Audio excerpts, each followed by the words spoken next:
freshwater aquaculture. Tilapia.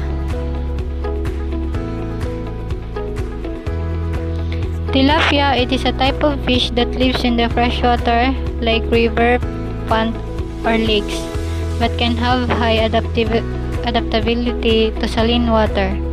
These characteristics make this fish perfect for farming and easily develop in many other environments than its original habitat. However, the high adaptability and its robust and omnivorous characteristic can mean that this fish can be invasive too. Although tilapia is a common fish, however, not many people know that tilapia is not only a term to one type of fish only. Considering that it consists of many species, this means that there is a lot of types of tilapia fish. Tilapia were originally farmed in their native Africa and Levant. They were fast-growing, tolerant of stocking density, and adaptable. Tilapia species have been introduced in a number of Pacific countries at different times and for different purposes. In the last 50 years, tilapia was generally considered an easy species to culture and a good source of protein for protein-deficient inland community. Worldwide harvest of farmed tilapia has now surpassed 800,000 metric tons, and tilapia are second only to carps as the most widely farmed freshwater fish in the world.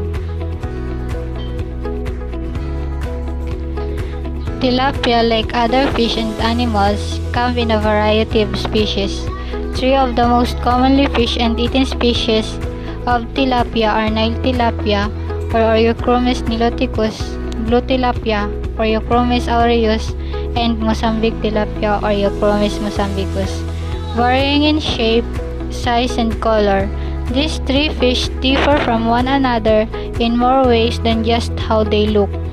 Knowing the distinct characteristic of fish could help you know exactly what you're buying at the supermarket. We've done our homework on these three popular species so that you know what exactly makes each of them unique. The first type of tilapia is Nile tilapia. The scientific name is Euchromis niloticus. The Nile tilapia can be traced back 4,000 years to ancient Egypt. Nile tilapia reach maturity after 5 to 7 months at roughly 1 to 2 pounds. They thrive in waters around 80 degrees and begin to reproduce when temperatures drop to about 75 degrees. Nile tilapia can be raised in various ways. It is also the most responsibly farmed fish you can buy and is widely available in market. Thanks to the fish's delicious mild taste and nutritional benefits, the high protein and low fat. The second type is blue tilapia or Euchromis aureus.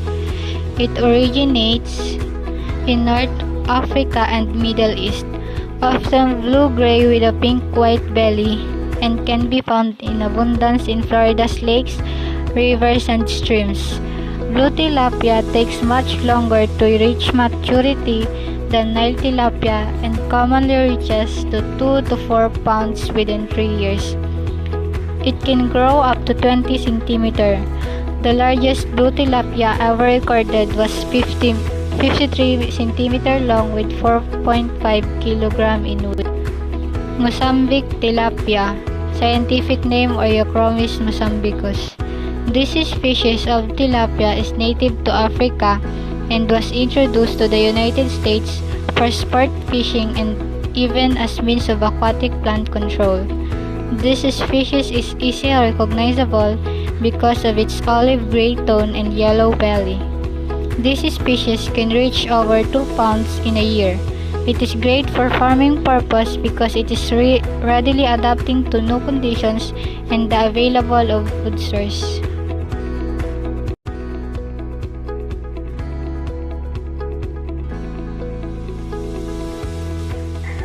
May report on aquaculture. Tilapia. Paano malalaman kung babae o lalaki ang tilapia? Pag lalaki ang isda. Maghanap ng paga sa noo ng isda upang makilala ang isang lalaki.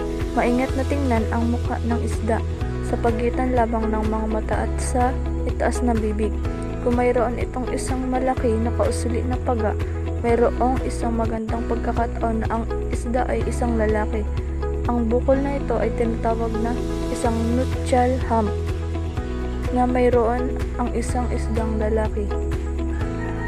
At ito pang ibang katangian ng lalaking isda. Maliit ang lalaking isda kaysa sa babae.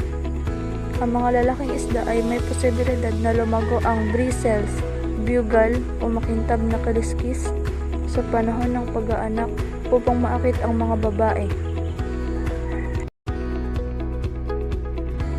Ang babaeng isda ay nagdadala ng mga itlog sa kanyang tiyan. Kapag ang itlog ay inilatag sa panahon ng pangitlog, ang mga babae ay maaaring bumalik sa kanyang laki. Ang mga babaeng isda ay may posibilidad na mas malaki kaysa sa mga lalaki. Pag-aalaga ng tilapia sa cage o kulungan. Unang dapat gawin, ang pagkain ng tilapia ay plankton o pinong maliliit na halaman at hayop na tumutubo at nabubuhay sa tubig. Sagana sa plankton ang Laguna de Bay.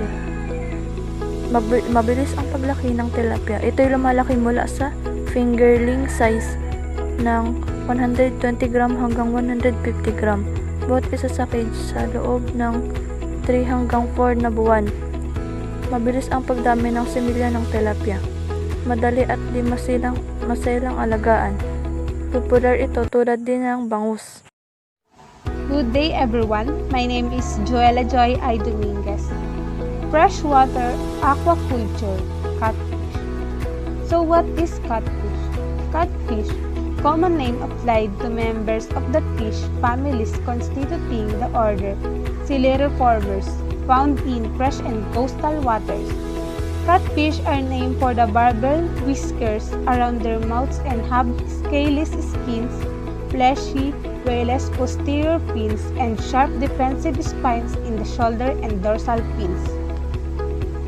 What is the characteristic of catfish? Most catfish have a cylindrical body with a flattened ventral to allow for benthic feeding. Catfish are so named because of their whisker-like barbels, which are located on the nose. Each side possesses leading spines in their dorsal and pectoral fins. The big three types of catfish: blue catfish, Ectalurus porcatus; Channel catfish, Ectalurus punctatus; flathead catfish, Pelodictis olevaris. Blue catfish. The blue catfish can be found in the waters of the states, both coastal and inland. Native to the Mississippi, Missouri, Ohio, and Rio Grande River basins. They have been introduced to other areas, primarily to serve as a recreational fishing target. Many anglers like fishing for blue catfish because they are strong, safe fish that are good challenge. Channel catfish. The channel catfish is North America's most numerous catfish species. It is the official fish of Kansas, Missouri, Nebraska, and Tennessee, and this is informally referred to as the channel cat. Flathead catfish, also known as the yellow or mud catfish, is large, smooth-skinned fish with a yellow to purple-brown body and whisker-like barbels around its mouth. It was introduced to the region in the 1960s and is now considered an invasive species. Catfish. Catfish are a diverse group of fish named for their prominent barbels, which give the image of cat-like whiskers. Catfish are found primarily in freshwater environment of all kinds, with species on every continent except Antarctica. Some species from the families Ariidae and Protostdae are also found in marine environment. There are armor-plated types and also snake types. However, they do not have scales. Not all catfish families have prominent barbels. What defines a fish as being in order Coeloreforms are certain features of the skull and swim bladder. Catfish characteristics. Catfish have no scales. All catfish, except members of electric catfish family, possess a strong hollow bony leading ray on their dorsal and pectoral fins, through which a stinging protein can be delivered if fish is irritated. Catfish range in size and behavior from the heaviest, the giant Mekong catfish in Southeast Asia, and the longest, the Weil's catfish of Eurasia.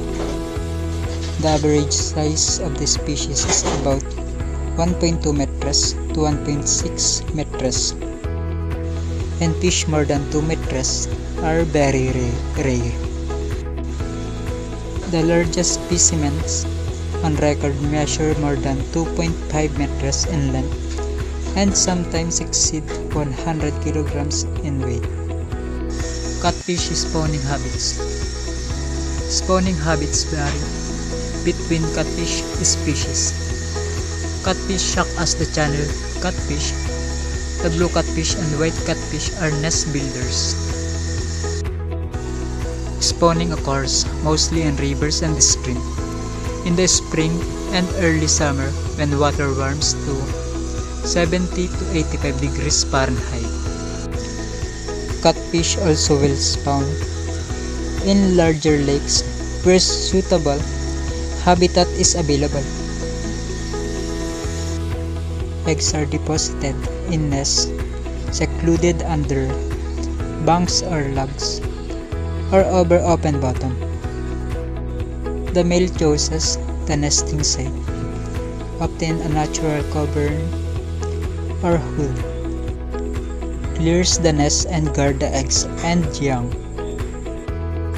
A female may lay 2,000 to 21,000 eggs that hatch in 6 to 10 days depending on water temperature. Males protect the fry until they leave the nest in about a week.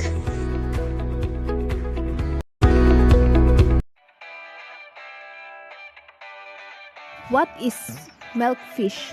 The milkfish is the solely living species in the family Chionidae. The scientific name of milkfish is Chanus chanus. It is a fish that closely related to carps and catfishes. Milkfish can live in both sea water and fresh water. Milkfish can live in both sea water and fresh water, but only breed in sea water. Milkfish is one of the most important food fish and protein source in the world. It makes up about 40% of the Philippines' total aquaculture production.